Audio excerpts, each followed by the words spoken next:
Attorney Marie-Chris Bathan Lasco. This is my virtual classroom. Welcome to my YouTube channel. In this channel, I shall aim to simplify the law. I will discuss concepts and principles of law in under 10 minutes. For this video, I want to talk about capital stock and how it differs from the term share of stock. Also in this video, I will be talking about the Filipino percentage ownership requirement for different types of corporations. So let's begin. So what is a capital stock? A capital stock is actually the amount that the incorporators will have to indicate in the articles of incorporation. And this is the amount representing capital that will be paid for or subscribed for by the stockholders of the corporation. Your term capital stock is actually synonymous also to the term authorized capital stock. So this is the amount that the incorporators have actually decided to be the maximum amount of capital that they can raise, by having it available to be distributed, again, to be paid for or subscribed by the stockholders. On the other hand, the share of stock actually refers to the units in a capital stock, because your capital stock is the collective sense, and this capital stock will now then be divided into units.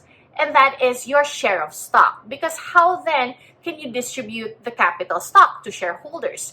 It has to be through units. And that is what we call your share of stock. So, having said that, is there a minimum capital stock that is required by law for incorporators to indicate in their articles of incorporation? The answer to that question is found in your Revised Corporation Code, Section 12. Let's read Section 12. It says, stock corporations shall not be required to have a minimum capital stock except as otherwise specifically provided by special law. So your Revised Corporation Code does not give a minimum capital stock that must be raised by a corporation, because it actually does not afford any protection to the creditors or third persons dealing with the corporation. However, there are certain corporations provided by special laws that must have a higher paid up capital, like your commercial banks. Because of course, these businesses or these corporations are vested with public interest. And so it is needed that there is a higher paid up capital for the protection of the depositors and of the creditors of such corporations. Other corporations that special laws may require a higher paid up capital would be your investment houses and your insurance companies, because again, they are vested with public interest.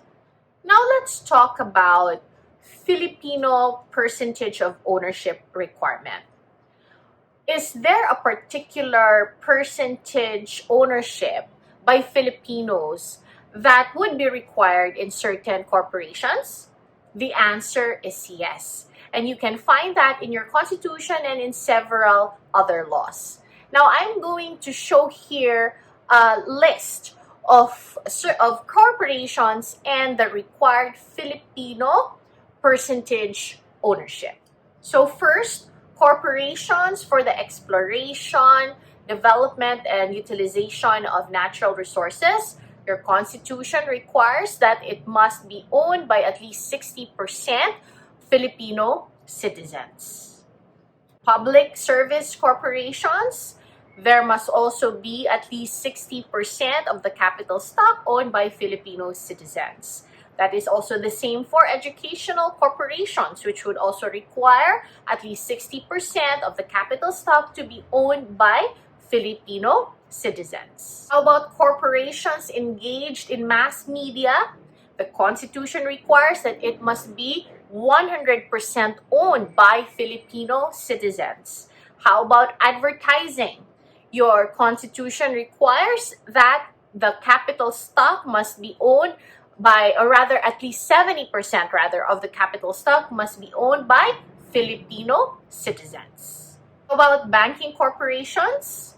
At least 60% of the voting stock must be owned by Filipino citizens. Of course, foreign banking corporations can now enter the Philippines, but they have to follow the guidelines set forth by your Bangko Sentral ng Pilipinas. Corporations engaged in retail trade with a capital of less than 2.5 million US dollars must be wholly owned by Filipino citizens. For rural banks, since foreign investors are now allowed to invest up to 60% of the capital stock of rural banks, then that would mean that Filipino citizens should have at least 40% of the ownership of rural banks. How about corporations engaged in coastwise shipping? There must at least be 60% of the capital stock being owned by Filipino citizens. How about corporations engaged in the pawn shop business? At least 70% of the voting capital stock must be owned by Filipino citizens. For corporations engaged in the recruitment and placement of workers, it must be at least 75% of the voting capital stock must be owned by Filipino citizens. How about for corporations engaged in private detective, watchman, or security guard agencies?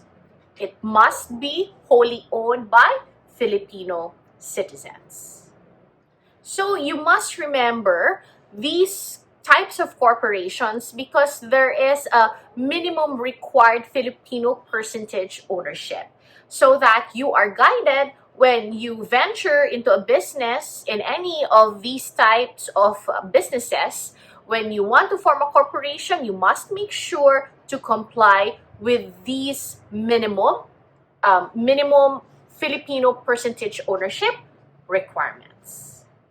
So that's it for this video. I hope you now have learned what is a capital stock and what is a share of stock. And please do remember the minimum Filipino percentage ownership requirement of certain corporations. I hope you have learned from this video, and I will see you in the next. So if you find this video helpful, please click like, subscribe, and that notification bell so that you will be notified of new video uploads. Thank you for watching. See you next time in MBL Classroom.